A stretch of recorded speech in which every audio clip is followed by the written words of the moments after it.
Cero.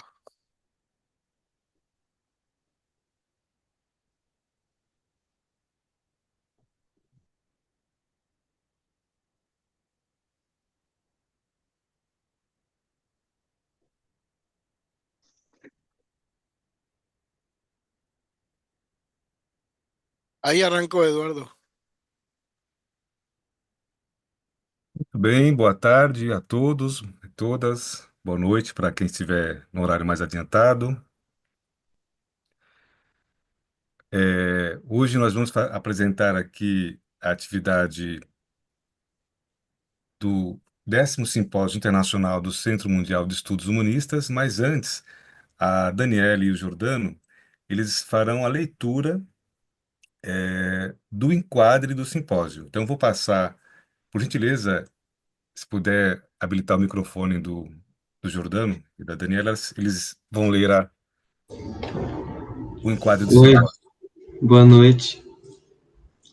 Boa noite.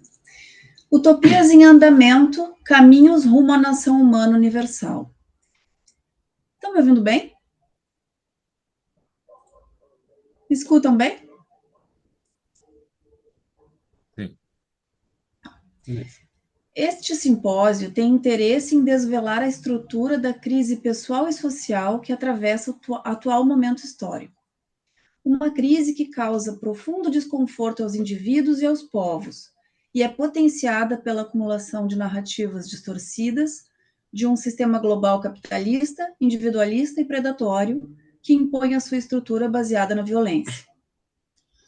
A abordagem abrange uma ampla gama de desafios, desde a busca de um sentido existencial até as leis, não, até as guerras, a ameaça nuclear, a pobreza, a desigualdade de oportunidades, a discriminação e a emergência climática e ecológica, em um tempo marcado pela incerteza, pelo irracionalismo e por crenças e ideologias retrógradas e decadentes.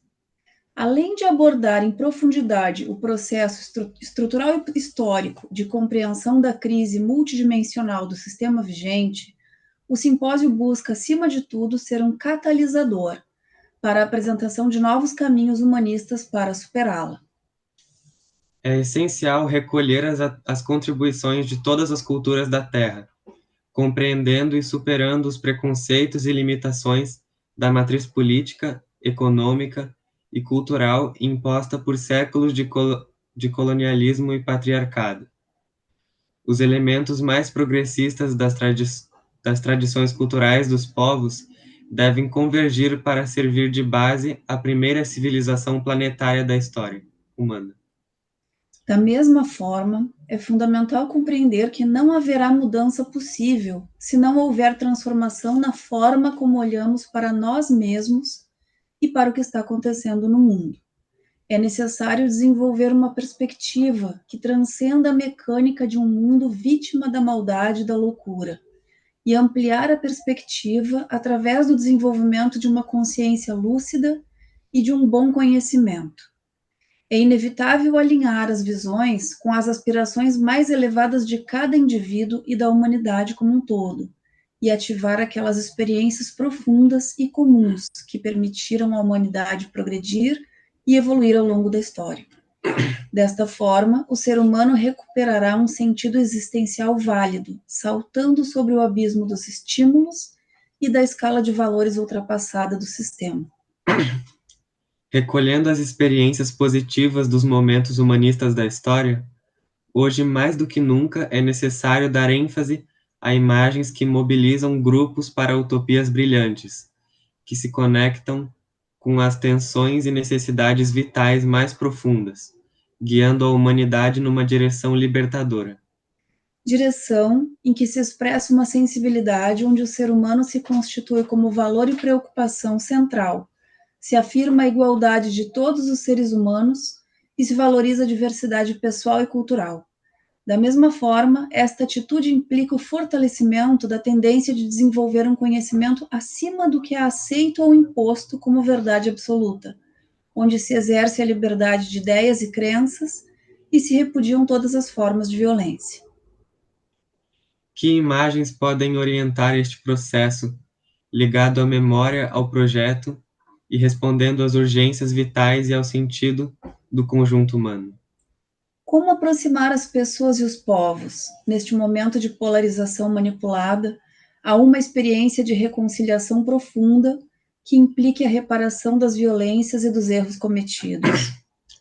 Deveríamos pensar num tipo único de nova organização pessoal ou antes abrir um passo para a multiplicidade de propostas e tentativas? Que mito pode dar brilho, poder e consistência épica a essas imagens? Que tipo de espiritualidade pode dar profundidade, significado evolutivo e permanência a este novo capítulo da história?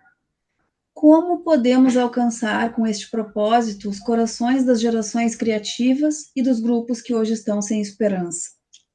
Em suma, o simpósio pretende ser um espaço de diálogo crítico, construtivo e criativo, que promova uma compreensão profunda da crise multidimensional deste sistema desumano e não aperfeiçoável que hoje aprisiona o espírito humano.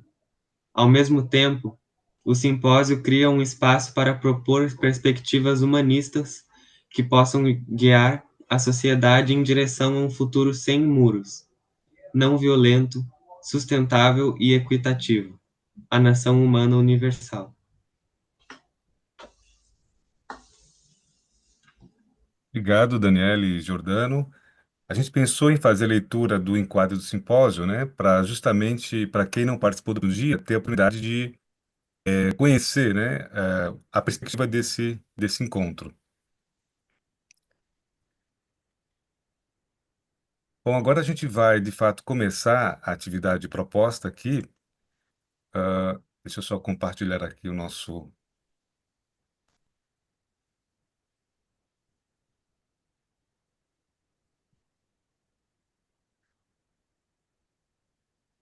Acho que chegou para todas aí, né?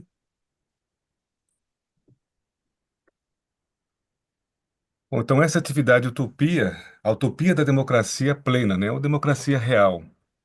A gente colocou aqui a palavra plena, porque alguns confundem a palavra real com monarquia em estados que estão ainda no regime monárquico, né?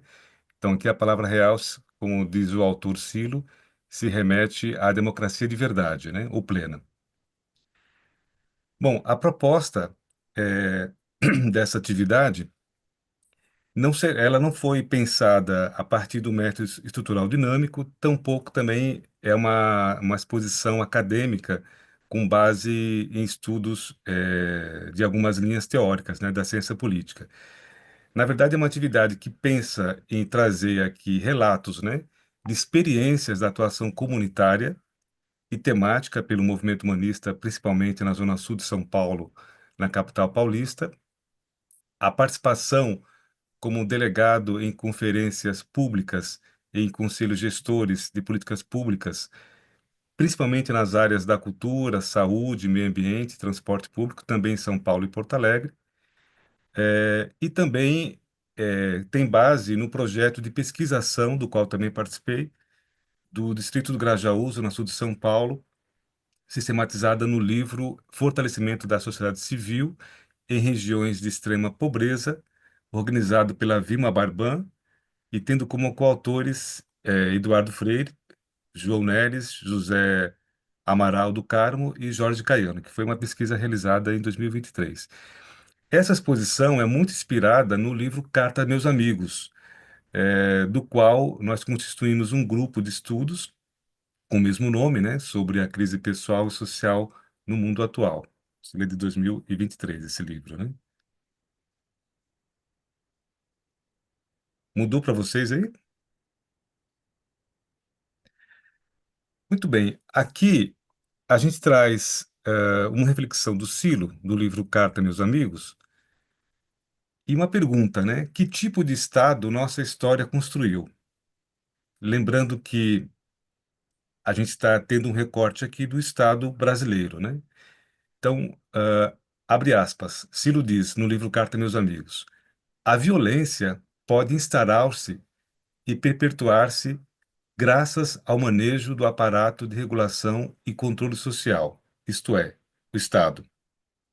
Consequentemente, a organização social requer um tipo avançado de coordenação a salvo de toda concentração de poder, seja privada ou estatal. Silo, 1993, do livro Cartas a Meus Amigos, né?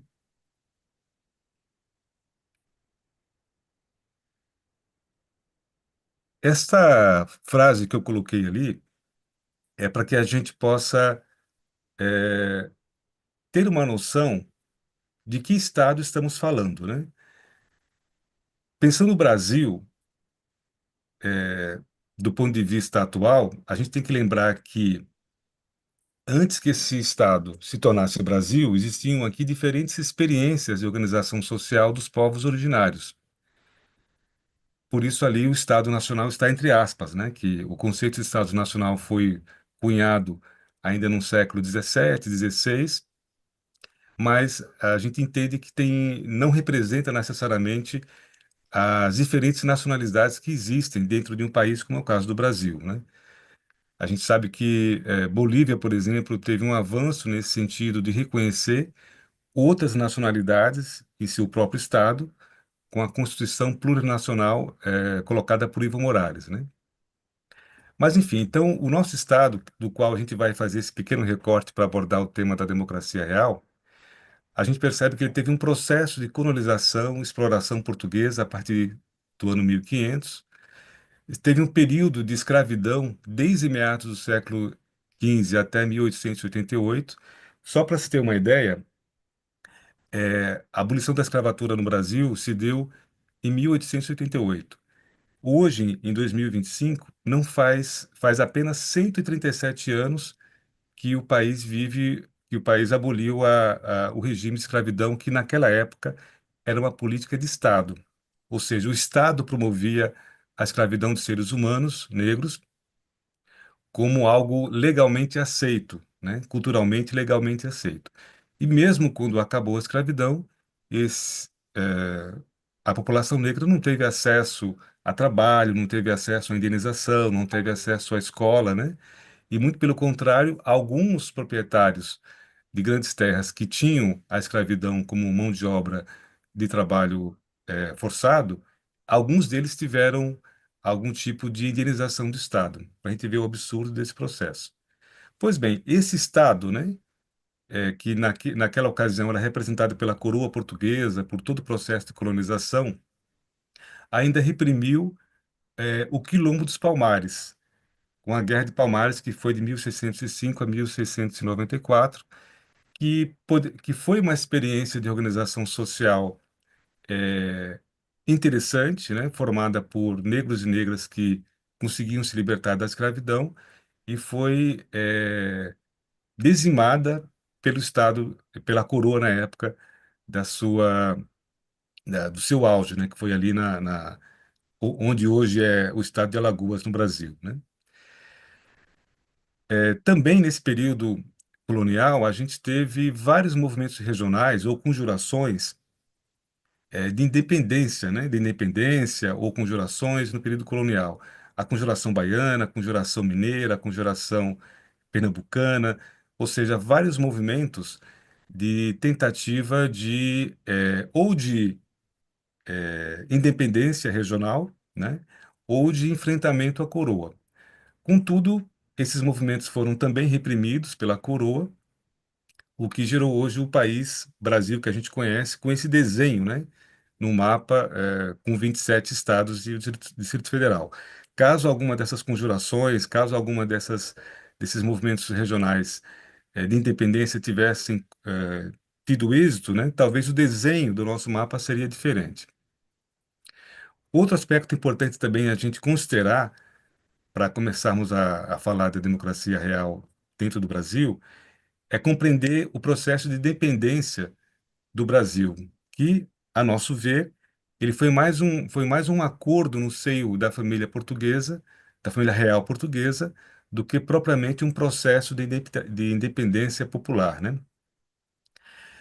Bom, então a gente tem esse período monárquico que foi de 2000, de 1822 a 1889, no qual a gente teve o processo de escravidão, a repressão de várias iniciativas, né, de tentativa de ou de autonomia ou de independência, né, ou de outra forma de organização social, como foi a experiência dos quilombos.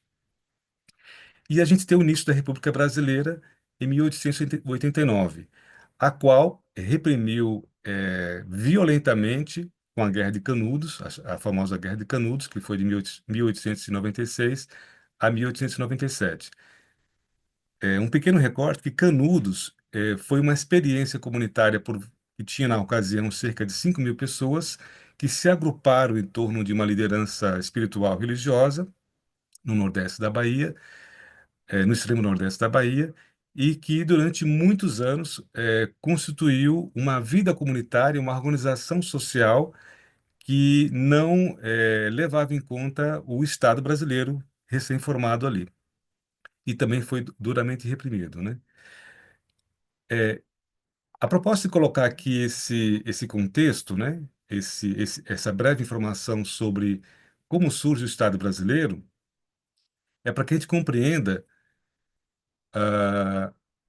como que se deu a construção da democracia nesse país, né? Já começa com muita violência desde a época da colonização, depois do período da monarquia e mesmo no período da República, com a repressão violenta à comunidade de Canudos, né?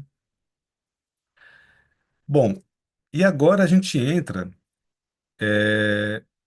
nessa que a gente pode chamar de incipiente e interrompida democracia brasileira.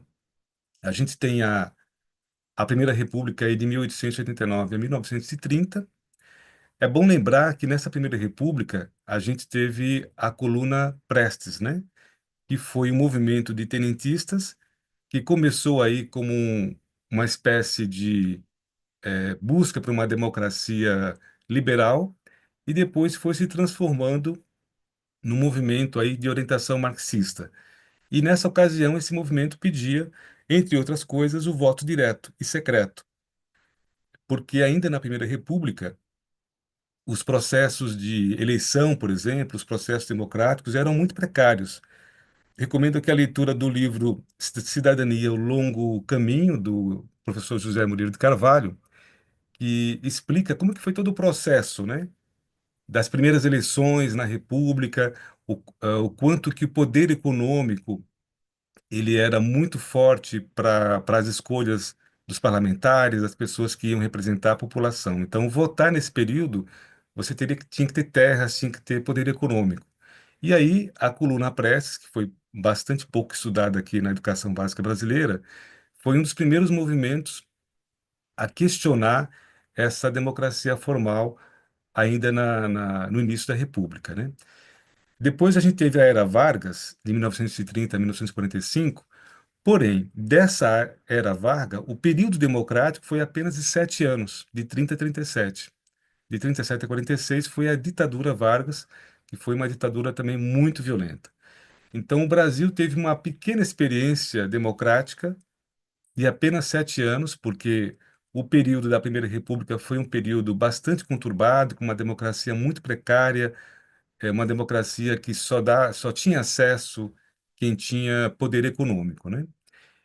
E o período democrático, um pouco mais próximo de uma democracia de fato participativa, foi de apenas 7 anos e tivemos a ditadura Vargas de 37 a 46. Lembrando que as mulheres só conquistaram o voto em escala nacional somente em 1932. Teve uma primeira brasileira que conseguiu o direito a voto no Rio Grande do Norte, numa cidade chamada Mossoró, em 1928, mas, de fato, a conquista do voto feminino em escala nacional no Brasil só foi somente em 1932. Depois, nós tivemos aí um período democrático curto também, de 45 a 64, que foi um período democrático que assustou as elites brasileiras, né? Foi justamente no final desse período, em 64, que a gente teve o golpe civil-militar, em 1964, que durou de 20 a 21 anos, né?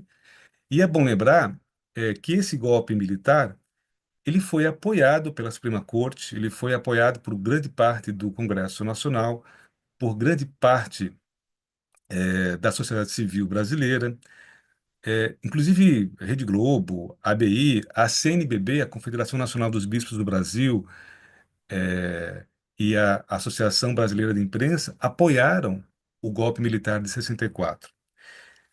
Cabe aqui uma informação de que essas entidades, como a CNBB, por exemplo, e a ABI, que é a Associação Brasileira de Imprensa, passou a se colocar contrário à ditadura militar quando esta começa a aumentar o nível de tortura e de violência, quando essa violência, essa tortura chega à classe média. É bom lembrar que a ditadura militar no Brasil, ela começou de forma muito violenta e gerou tortura para todas as classes sociais. Mas quando a tortura chega justamente à classe média brasileira, à classe artística, a jornalistas, a intelectuais, aí sim muitas das entidades que apoiaram no primeiro momento o golpe passaram a se opor à ditadura militar. Mas é bom lembrar que nesse período houve muita tortura, prisões, né, sumiço dos corpos de trabalhadores e trabalhadoras do campo, da cidade, de indígenas, e que não foram questionados na ocasião, como foi questionado, por exemplo, quando a ditadura, quando a tortura chega a, a, a militantes, né, da classe média brasileira. Então, aí cabe uma pequena reflexão a respeito disso também. Mas o fato aqui do nosso encontro não é abordar a ditadura, que mereceria um encontro só para isso. Voltando aqui para a nossa linha, a gente tem então a retomada da democracia a partir de 1985. Nesse período, é bom lembrar que houve o período de abertura em 78, né? Até esse período, até o período da ditadura militar, os governadores e prefeitos das capitais não eram eleitos, eles eram nomeados pelo regime militar. Eram os chamados cargos biônicos, né? Prefeito biônico ou o governador biônico. Então, começa-se aí um período de redemocratização em 78 e, de fato, termina a ditadura militar em 85. Em 86 nós temos aí a eleição para Constituinte. Em 1998 é promulgada a atual Constituição do Brasil, a Constituição chamada Constituição Cidadã, e a gente passa a ter a primeira eleição direta para presidente agora em 1989. Coloca um pouco essa linha do tempo, não é o caso da gente abordar aqui cada um desses temas, mas só para dizer que dos 500 anos que o nosso Brasil existe, a gente só teve, de fato, em torno de 107 anos de período democrático. Ou seja, é muito pouco em relação a toda a existência dessa nação, considerando apenas 107 anos do início da República, né? Então, a gente tem esse pequeno período de democracia brasileira. Uma democracia formal, uma democracia ainda com muita precariedade na participação popular. Agora é interessante a gente pensar o seguinte, né? Justamente no regime militar, a utopia da democracia, a utopia que se tinha de quem atuava nos movimentos de combate, de enfrentamento à ditadura militar brasileira, a utopia que se tinha era justamente a que nós vivemos hoje aqui, a nossa Constituição Federal, que foi promulgada em 88. É o Estado Democrático de Direito, ou seja, tudo aquilo que nós vivenciamos hoje no Brasil, enquanto democracia ou Estado Democrático de Direito, hoje a gente pode também ver como distopia, mas na década de 60, de 64 a 85, a utopia era essa, era chegar a esse tipo de situação. Um Estado laico, um Estado com uma Constituição Federal que respeitasse os direitos humanos, eleições diretas e regulares em todos os níveis dos cargos parlamentares e executivos, né? Liberdade de expressão e organização popular, pluralidade partidária, plebiscito e referendos. Nós tivemos dois plebiscitos no Brasil para que o povo escolhesse se queria um regime monárquico ou republicano, escolheu se queria o regime parlamentar ou presidencialista, aí ganhou o republicano presidencialista. E teve também um referendo de utilização ou não das armas e comércio de munições, né? Conferências públicas e conselhos gestores de instituições públicas e políticas públicas, ou seja, conferências que pudessem fazer a população fazer o controle social dos gastos públicos, né? A universalização da saúde pelo SUS, pelo Sistema Único de Saúde, a educação e assistência social pública e gratuita, a legislação de proteção e garantia dos direitos dos grupos vulnerabilizados, né? O ECA, que é o Estatuto da Criança e do Adolescente, que até 1990 não existia, né? A Lei Maria da Penha, que protege e combate, né, a violência de gênero, a violência contra a mulher, o Estatuto do Idoso, o Estatuto das Pessoas com Deficiência, a, as leis, né, de cota e proteção, né, à população negra, quilombolas, as comunidades LGBTQIAP+,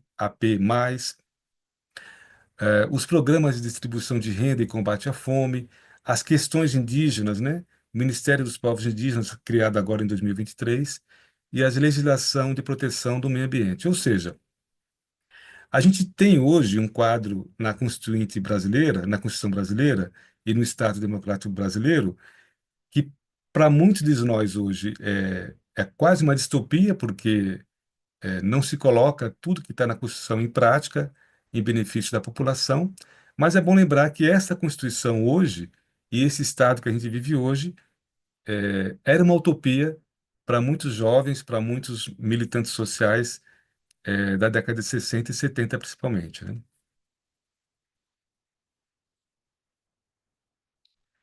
Bom, e essa democracia brasileira, né, após a Constituição de 88, ainda dentro de uma concepção de uma democracia formal, ela passou o que alguns autores chamam de testes da democracia, né?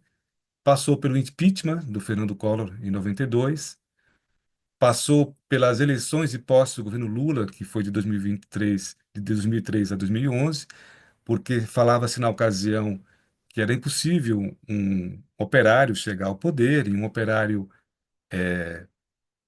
de uma orientação marxista, de uma orientação de esquerda, né? Muito ligado aos movimentos sociais, sindicais, do campo, né? Movimentos de base. Então, passou por esse teste. A democracia foi capaz de gerar a participação de um cidadão comum, na época que Lula tem a história de muitos brasileiros, né? Que vieram no Nordeste, passaram fome, tiveram pais, pai e mãe analfabetos. Ele mesmo não concluiu os estudos superior, né? E é um cidadão trabalhador comum que chega ao poder.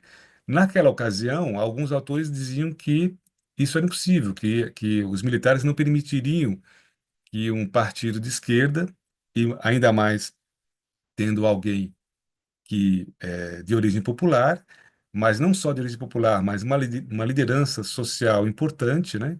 Como ele. Então a democracia passou por esse teste, passou pela possibilidade de fazer chegar ao poder, né, um partido de esquerda, uma pessoa de origem popular, e aí um mandato, né, que governou aí por dois mandatos com Lula e mais um mandato com a Dilma, que foi a continuação do Partido dos Trabalhadores no poder, né? Alguns autores também dizem que a democracia passou pelo teste da Lava Jato, que foi de 2014 a 2021, que a Operação Lava Jato foi uma operação que supostamente abordava questões de corrupção no governo do PT. Por outro lado, também foi uma operação que procurou desmontar e demonizar a política, demonizar todo os partidos políticos, né? Toda a percepção das pessoas enquanto política ficou associada à corrupção a partir da forma que foi levada a Operação Lava Jato, né? Ah, passou também pelo golpe, pelo impeachment da Dilma Rousseff. Dilma Rousseff sofreu um golpe de Estado, né, disfarçado de impeachment. Alguns autores também colocavam que Dilma Rousseff, para quem não conhece, ela foi guerrilheira, ela participou da resistência à ditadura militar no Brasil, e alguns diziam que ela poderia, né, utilizar o poder de Estado para mobilizar as Forças Armadas para se permanecer no poder, né? Mas mesmo reconhecendo, né, a própria Dilma Rousseff avaliando, discutindo, afirmando que se tratava de um golpe e não de um impeachment, com alguma base jurídica legal, ela respeitou todo o processo democrático, né? Saiu do poder e teve aí a cessão do seu vice, que era o Michel Temer, né? Então, alguns consideram isso um teste da democracia também. E o outro teste foi o próprio governo Bolsonaro, que foi um governo é, de uma linha antihumanista, uma linha violenta, muito próxima ao fascismo, ao nazismo, e com uma postura de, de descredenciar a democracia, de descredenciar as eleições, e, segundo alguns autores, a democracia brasileira passa por esse teste também do governo Bolsonaro, que durou 4 anos, né, dentro do contexto aí da pandemia. Então, é mais um teste que a democracia brasileira passou. Outro teste que também é considerado são as eleições polarizadas de 2022, né, que leva de volta ao poder o Lula, o PT, com uma grande frente ampla, né? E um outro teste agora também foi a tentativa de golpe de 8 de janeiro de 2023, né, que foi um golpe inconclusivo, mas, de fato, até hoje a gente está ainda vivenciando aí todo o julgamento, todos os desdobramentos desse período, né? E pode-se considerar também um teste para a democracia brasileira, nesse momento, o atual Congresso Nacional, que tem uma maioria que representa a extrema-direita violenta nessa atual legislatura, que dificulta toda a implementação de políticas públicas, né, que são mais voltadas para os mais pobres, para as pessoas mais vulnerabilizadas, dificultam a aprovação de leis voltadas para as populações vulnerabilizadas, né, como negros, indígenas, pessoas com deficiência, ou seja, tem toda aí uma pauta, uma agenda conservadora e até mesmo uma tentativa de retroceder algumas conquistas, né? Como, por exemplo, o tema das cotas, né, para a população negra aqui no Brasil, que felizmente foi aprovado agora a cotas também para concursos públicos. Então, ou seja, nós temos um Congresso hoje com uma grande maioria conservadora de uma extrema-direita violenta que também testa a atual democracia brasileira. Bom, agora, a atual democracia brasileira, ela ainda não passou por um teste da plena participação popular nos espaços legais de consultas e deliberações para além das eleições. A Constituição brasileira, de 88, é uma Constituição, do ponto de vista legal, muito avançada. Ela tem instrumentos que, inclusive, a gente pleiteia na chamada democracia real. Essa democracia brasileira atualmente, ela tem instrumentos como o plebiscitos, referendos, já foram usados em algumas ocasiões, como eu comentei aqui. Existem a possibilidade de iniciativa, leis de iniciativa popular, né? Que a população, mobilizando aí uma certa quantidade de assinaturas, pode criar leis que se tornam vigentes, né, para todo o Estado. As conferências públicas, que é uma ferramenta também conquistada a partir da Constituição de 88, que, por exemplo, para se dar um exemplo, teve uma conferência pública para a democratização dos meios de comunicação, né? Foi uma conferência que mobilizou muitas pessoas, muita gente, porém não foi efetivada pela pressão econômica dos lobbies, né? Dos donos de televisão, dos empresários ligados à comunicação. E já outras conferências públicas conseguiram ter maior inserção nas políticas públicas, como é o caso das conferências públicas de saúde. As conferências públicas de saúde, no Brasil, teve maior possibilidade de se tornar efetivas. Tanto é que o próprio SUAS, o Sistema Único de Saúde Brasileiro, que agora está sendo estudado aí pelos ingleses para ser replicado a atenção básica do SUAS aqui no Brasil, é considerado um sistema muito eficiente com todos os problemas. Esse sistema, ele foi aprovado, a origem dele, o DNA desse sistema, foi justamente na Constituição de 1988. E houve, na ocasião, na década de 80, 86, uma pressão muito forte do movimento popular de saúde, principalmente da cidade de São Paulo. Então, a conferência pública, as conferências públicas, né, que se consolidaram a partir de 1988 com a Constituição, é muito em função da pressão dos movimentos populares que participaram ativamente, pressionando mesmo ali nas galerias do Senado brasileiro, a então Assembleia Constituinte, que felizmente constituiu as bases para a gente criar o SUS aqui no Brasil. E, por fim, também os conselhos gestores de políticas públicas, né?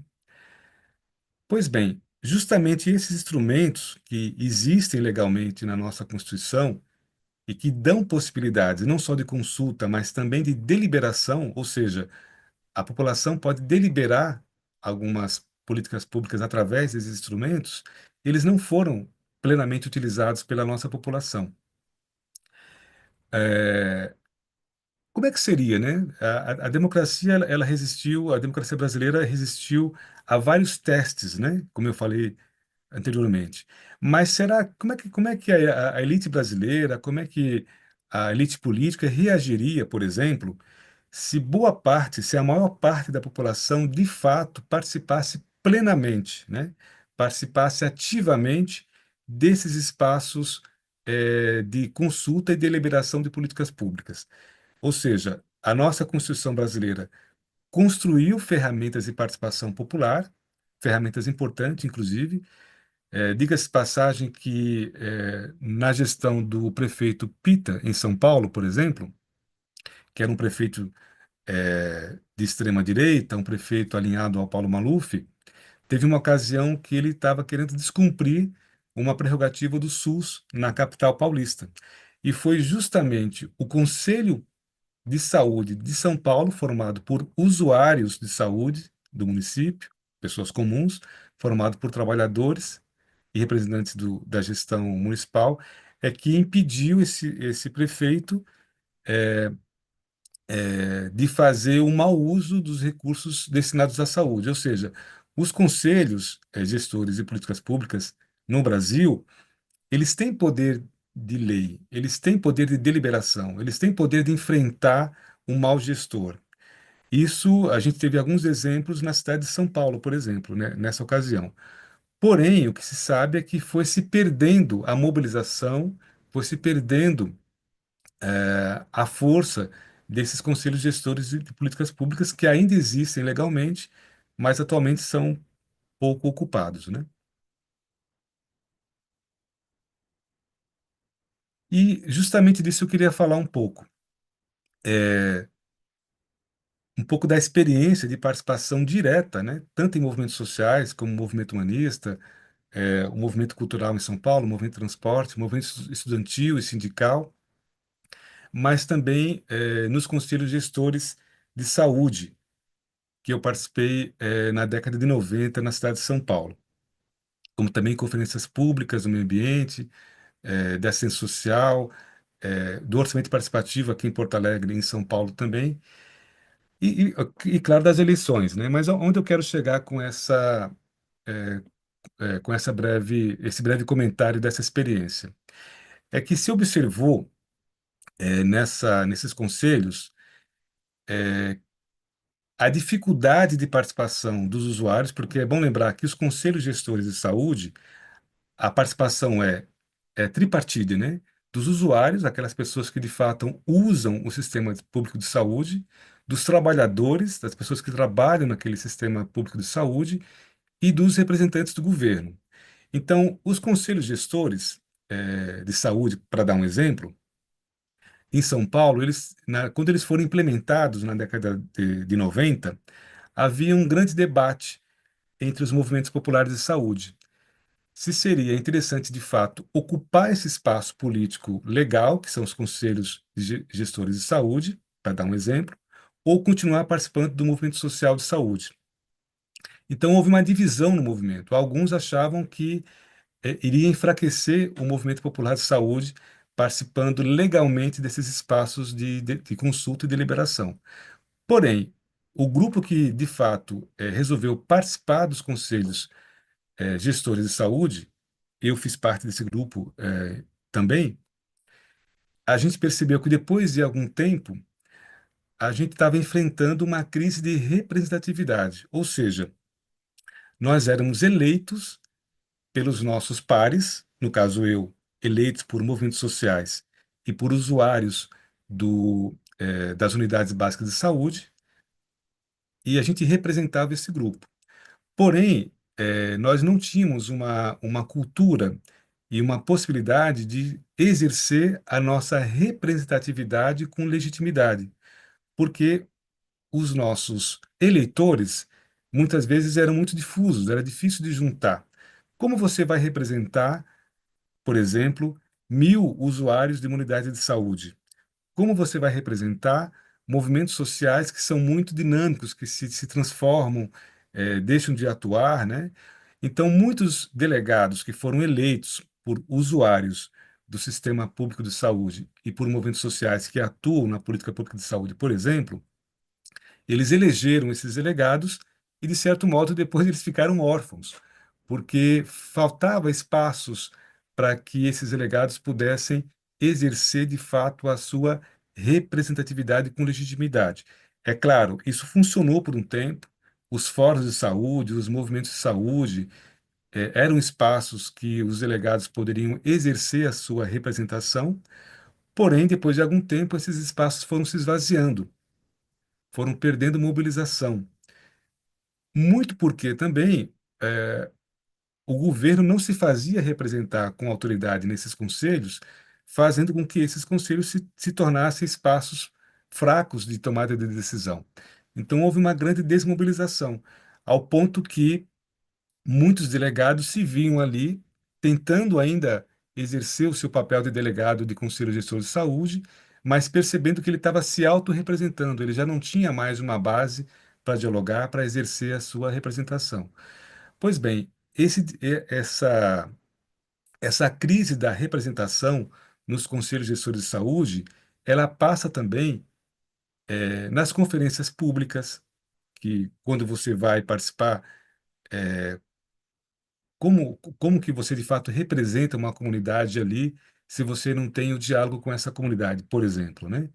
Os espaços de orçamento participativo municipal, que foi uma experiência que tivemos mais forte aqui em Porto Alegre e incipiente em São Paulo, uma tentativa, né, que durou apenas um mandato, no mandato do PT da Marta Suplicy, mas também aí a gente percebeu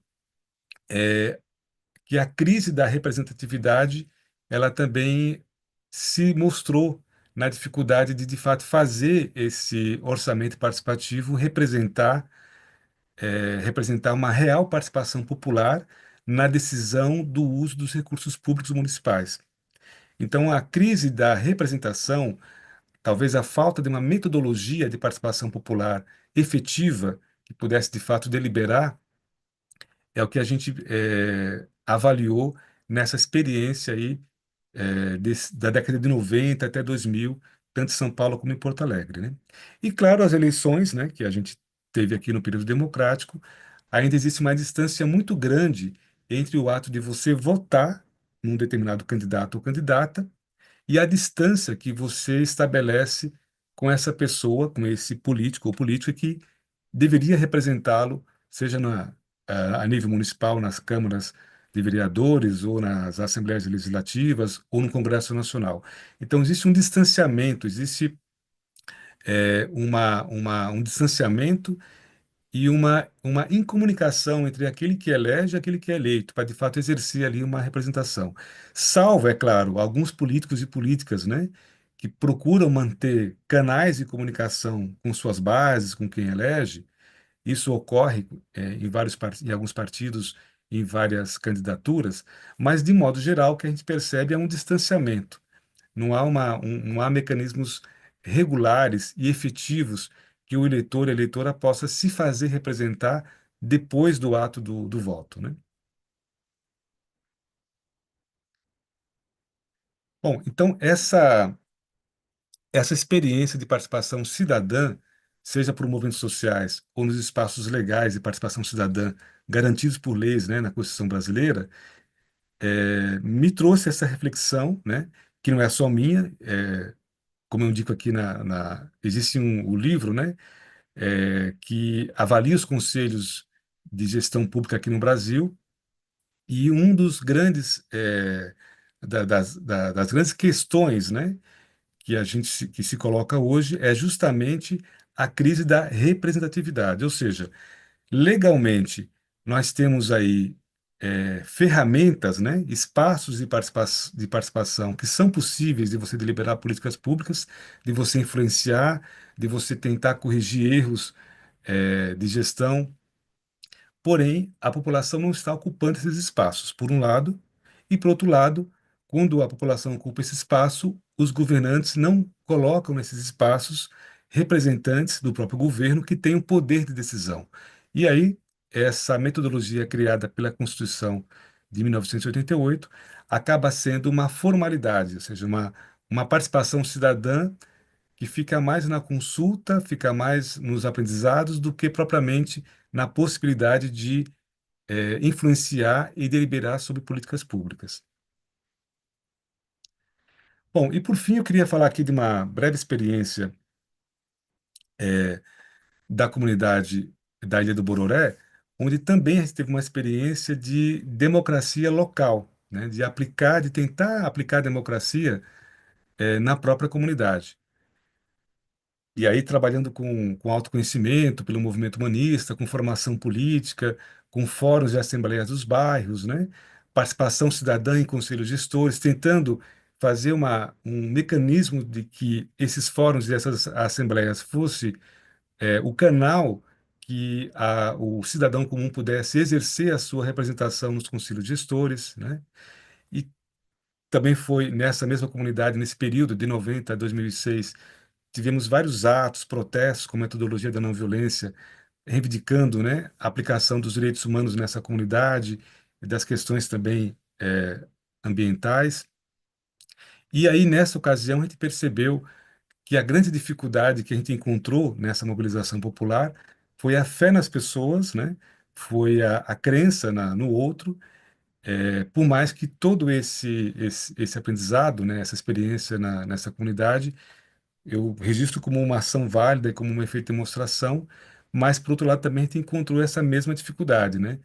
De uma democracia formal, que mesmo com muita mobilização durante 16 anos, a gente conseguiu aí alguns avanços locais, mas não conseguimos ainda, de fato, decidir sobre o lugar que a gente vive, né? Que era o bairro ali da Ilha do Bororé.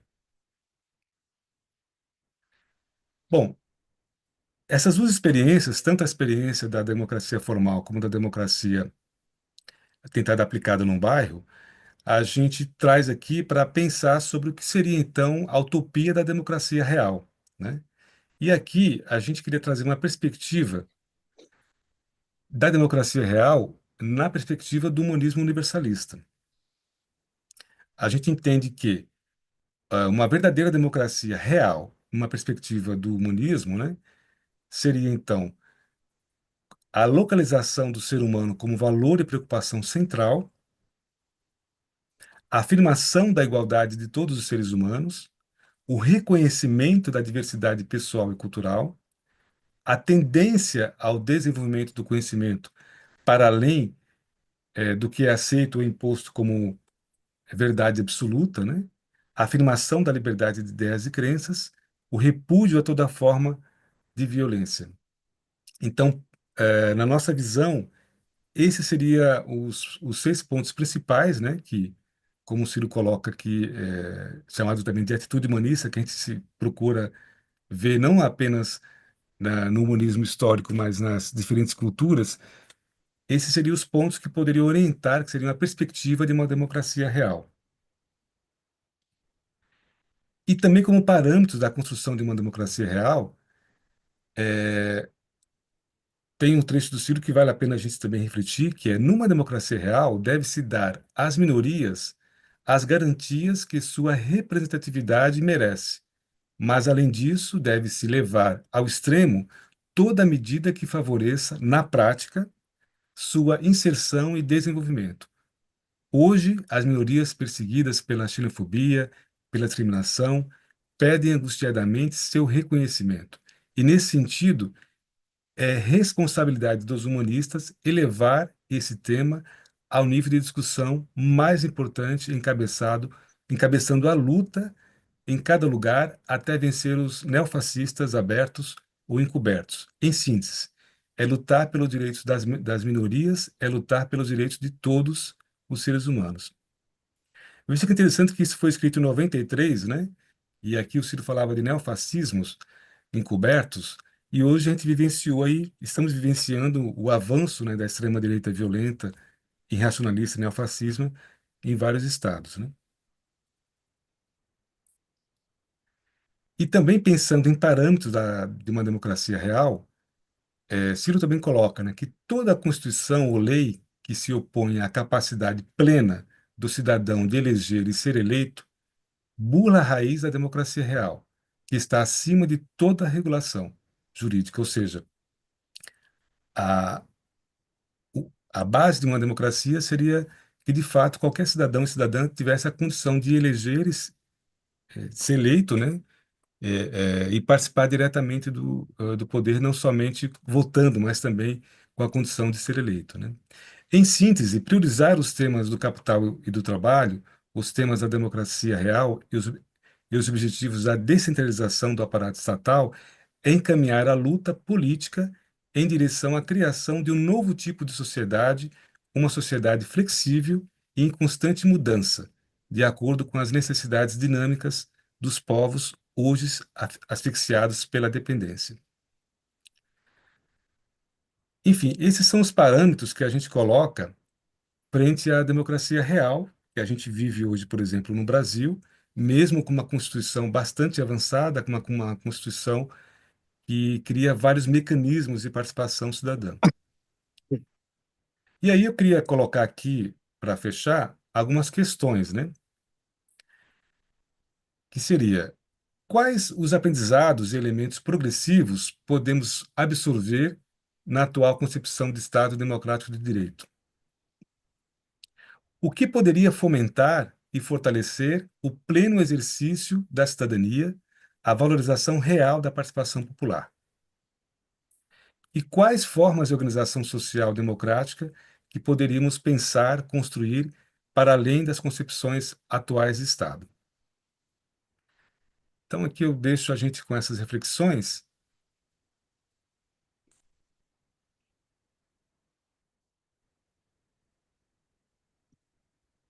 Eu vi que aqui tem algumas pessoas com a mão levantada. Deixa eu tirar aqui o.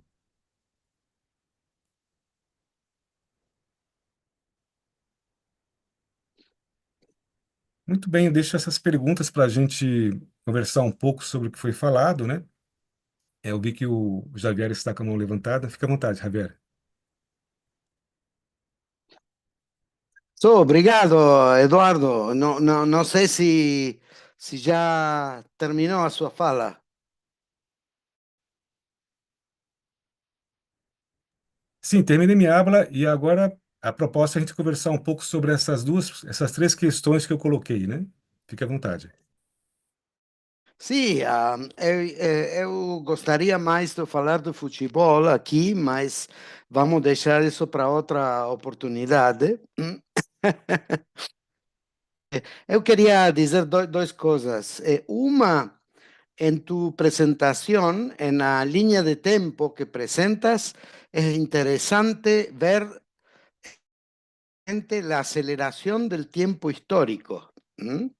Cómo durante siglos el tema de la democracia fue absolutamente inexistente y en un muy corto tiempo se consiguieron derechos y reformas más o menos que permitieron ampliar a libertad de las personas, ¿no? Si uno compara, se ve claramente la aceleración del tiempo y es posible imaginar que essa aceleração vai continuar, não? Então, isso dá fé em possíveis mudanças para frente. E a segunda questão a colocar aqui é que você falou do distanciamento entre as elites políticas de todo signo, é muito grave, e queria colocar que esse distanciamento tem a ver com no solamente el paradoxo de que al conquistar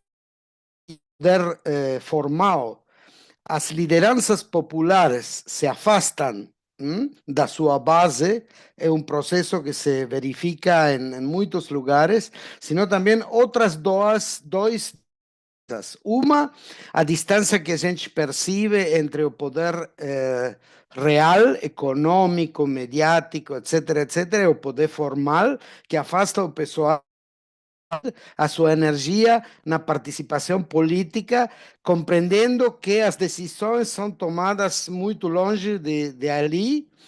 E uma terceira distância, que é a distância generacional. Que é que quando uma pessoa accede a uma posição, não só se burocratiza, sino que atua em função de sua paisagem de formação, que está muito longe da realidade que as novas gerações na atualidade. Então, são elementos que eu queria colocar para aprofundar também as dificuldades e a análise sobre essas dificuldades de avançar hacia mal. Muito obrigado, Eduardo.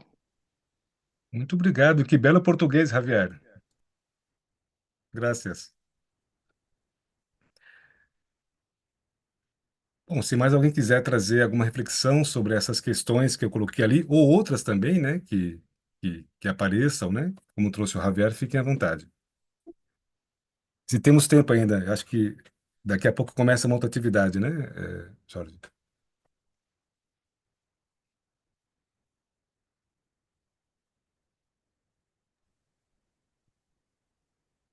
Posso falar eu? Boa noite, olá. Eu apanhei a conversa já no final, mas em todo caso gostava de fazer aqui um par de comentários ao encontro das questões que colocaste, Eduardo, e em primeiro lugar tem a ver com esta ideia dos elementos progressivos que podemos observar na concepção de Estado Democrático de Direito, não é? Porque eu estou a falar em português, mas posso falar em espanhol se fizer falta. Não sei o que é mais fácil para a compreensão de todos. Ó, eu conheço todo mundo acá, todos acá compreendem bem o espanhol, né? Jordano e Daniela e Entonces mejor en español, ¿no? Mejor Paulo hablar español. Genovese, entonces hablamos em espanhol e portunhol. Ok, entonces sigo en español. Entonces, claro, una cosa que sí quería puntualizar era que en cuanto a los aprendizajes con el Estado Democrático de Derecho, es el papel que juegan los derechos humanos en cuanto una reserva, tanto jurídica como moral, respecto a lo que sería la actuación de los gobiernos de turno, ¿no? Los gobiernos que son elegidos, ¿no? Porque las leyes se pueden cambiar, pero entonces si los derechos humanos de alguna forma están por encima de las leyes ordinarias, entonces funcionan como límites materiales a lo que se puede en cada momento implementar como políticas públicas, ¿no? Entonces me parece que es importante eso de darle un recorte constitucional, por así decir, al tema de los derechos humanos, ¿no? Aunque ellos mismos tengan una formulación que no es totalmente perfecta, que tiene su historia, ¿no? O sea, su contexto histórico y que por lo tanto también pues, comportan algún grado de desviación. Pero de todas formas se ve un poco como comenta Silo en la Carta Novena, que si se cumplen, eso sería un gran avance, ¿no? Eso por una parte. Y por otra es, si esto es así, entonces el tema de la participación popular a través de la democracia real, eh, cuestionar si también ella misma no está sujeta o no debe estar subordinada a los mismos límites materiales, o sea, que no se podría de alguna forma referendar o tomar una iniciativa referendaria para restablecer, suponte, la pena de muerte, ¿no? O sea que hay como unos límites materiales que tienen que ver con los derechos humanos, que de alguna forma también podrían o no, lo planteo como cuestión, podrían de alguna forma estar más allá de las posibilidades de participación. O sea, se podría participar a nivel de lo que sería una iniciativa referendaria para ampliar la protección de derechos humanos, pero no para restringirla. No sé si se entiende, ¿no? O sea, esa es una duda que me asalta y que en general pues, me gusta comentarla por esto de que le damos importancia al tema de la democracia real, pero que por otra parte se ve que en contextos conjunturales hay riesgos asociados a una participación popular que no tenga ningún límite material, ¿no? Eso era. Importante su reflexión, Luis, porque acá en Brasil, por ejemplo, tuvimos lo referendo que perguntaba sobre, era un referendo popular, Aquí en Brasil, referendos. e esse referendo tinha uma pergunta, né, se a população autorizava o comércio de armas e munições.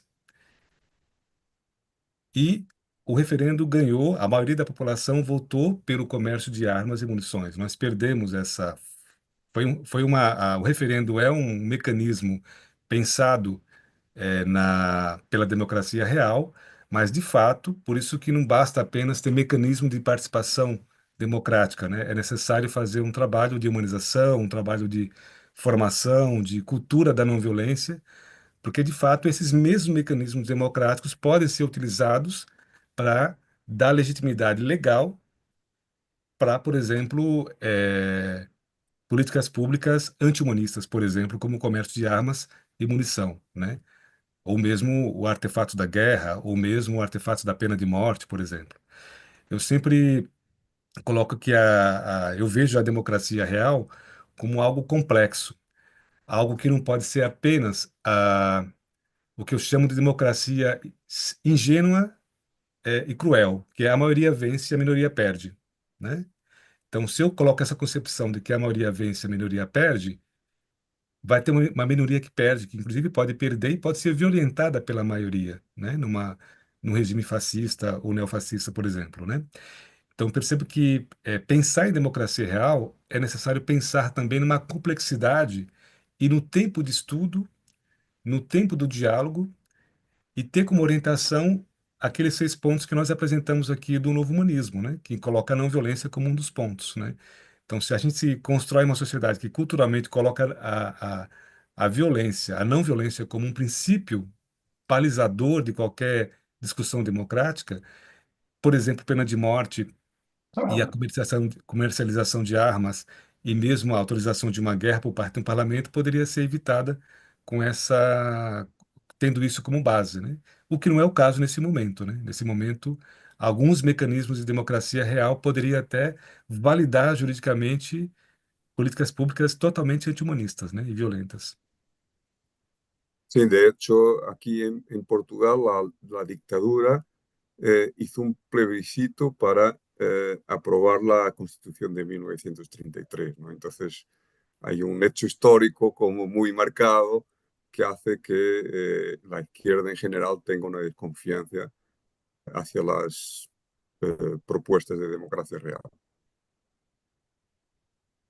Sim, eu até coloquei que, por exemplo, na década de 60, 70 e 80, né, a Constituição brasileira que temos hoje, que do ponto de vista jurídico é bastante democrática, é bem avançada, né, ainda que formal, mas ela foi uma utopia para a geração que lutava contra a ditadura.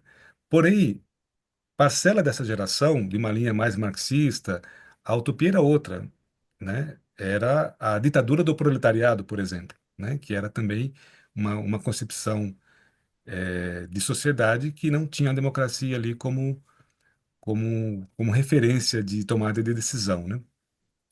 Tem um outro fator também que eu acabei não falando, mas na experiência que eu tive de participação nos espaços eu participei assim durante muito tempo, como não só como atuação de cidadão, mas como pesquisador também. Eu queria sentir, de fato, né, empiricamente, como é que esses conselhos, como é que eles funcionam, né? Aqui em Porto Alegre, por exemplo, eu participei da Conferência Municipal de Saúde, do começo ao final, e procurei ocupar todos os espaços que eu tinha condição de ocupar como usuário do sistema de saúde, né?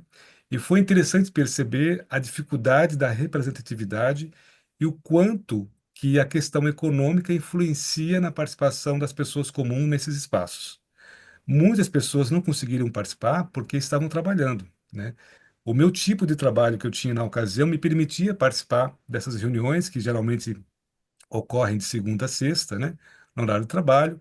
Então, o próprio estilo de vida, a própria condição de trabalho que nós temos atualmente, que as pessoas trabalham 40 horas semanais, e podem faltar um trabalho por uma questão de saúde quando está doente, mas não podem faltar ao trabalho para ir na reunião da escola do seu filho, não pode faltar ao trabalho para ir numa reunião do conselho gestor de saúde da sua unidade de saúde, ou seja, ele não pode faltar ao trabalho para exercer a sua cidadania.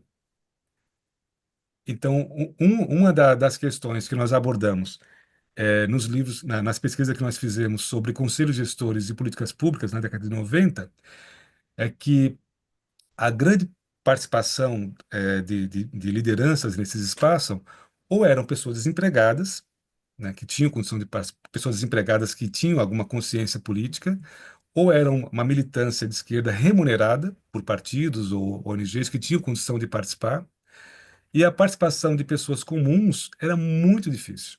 Ou porque elas estavam trabalhando, não podiam participar, ou porque não tinham recursos econômicos para acompanhar uma bateria de reuniões que, por exemplo, envolve você participar plenamente de um conselho gestor de saúde, ou você participar plenamente de um movimento social.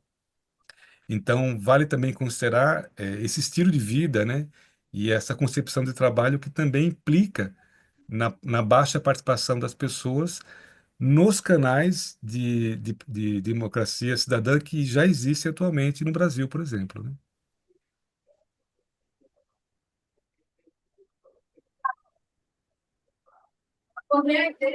Eu fico à disposição, Jorge, para terminar quando chegar a próxima atividade, mas enquanto não vem, fico à disposição para a gente aprofundar também aqui a nossa conversa, tá?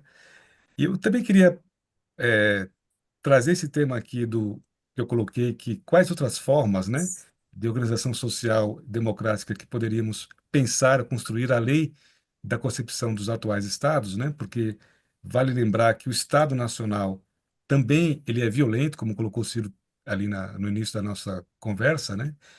E também ele está em crise, né? Ele já é obsoleto para atender às necessidades reais do povo. E hoje a gente tem esse conflito, né? No Oriente Médio, e tem essa questão histórica que a ONU, após a Segunda Guerra Mundial, construiu o Estado de Israel e o Estado da Palestina, nesses 80 anos, ainda não foram configurados, né? E existem debates se seria a melhor forma também criar um Estado, sendo que a própria concepção do Estado Nacional está cada vez mais crítica, cada vez mais não adequada para atender os povos. Então tem essa... Por isso eu falava dos elementos progressistas, né? Ou seja, alguns falam de Estado mínimo, ou alguns falam que não tem que ter Estado, mas pegando o exemplo da pandemia, o que salvou muitas vidas aqui no Brasil foi justamente o SUS e justamente o Estado, né? Porque se fosse, não teria outra forma, nesse momento que a gente está vivendo, pelo menos, né, de que algumas vidas fossem salvas se não fosse pela política pública de saúde com acesso universal para todos e todas, né? Então tem esse dilema aí de um Estado que tem que ser transformado, mudado, mas ao mesmo tempo que ele responde algumas questões do nosso atual estilo de vida, né? Político e democrático.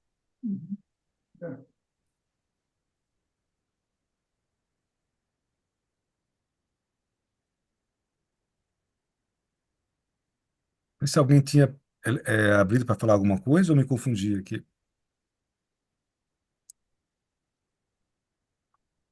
Bueno, yo podría comentar respecto a lo que dices que,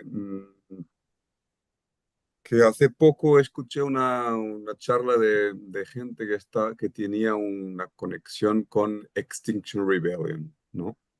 Que es un movimiento social británico. Y estos planteaban que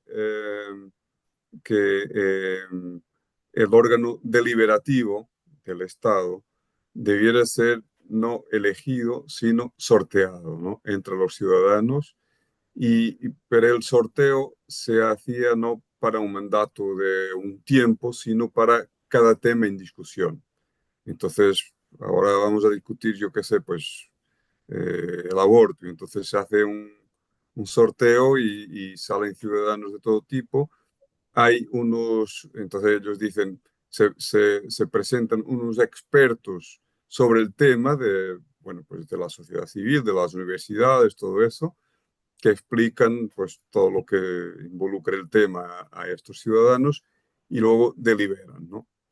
Entonces ellos contaban de una experiencia que había hecho que se había hecho en Irlanda y que había ido muy bien, porque efectivamente la gente había logrado descriminalizar el aborto en un país estrictamente católico y que ha mantenido la prohibición del aborto durante mucho tiempo, y que eso fue el progreso porque de alguna forma el gobierno o el parlamento, o sea, los órganos de soberanía, habían aceptado vincularse al resultado de lo que sería esa Cámara Deliberativa, ¿no?